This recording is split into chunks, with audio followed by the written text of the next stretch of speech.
Ето е колата, ще ви покажа проблемните места.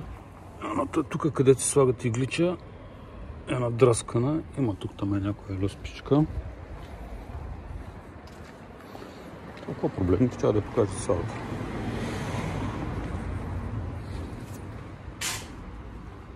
Така, ето го другия проблем. В подземния гараж малко е надрасках. Да, основното, дръжката. Дръжката тук е щупена, вече работи. Другия проблем е с колана на пасажирското място.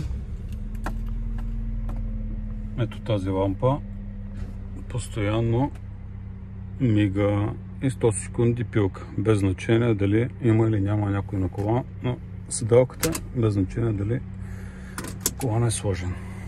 Това е. Прибираме, който иска да заповяда да го гледа. Съм професионален снимач и продавач.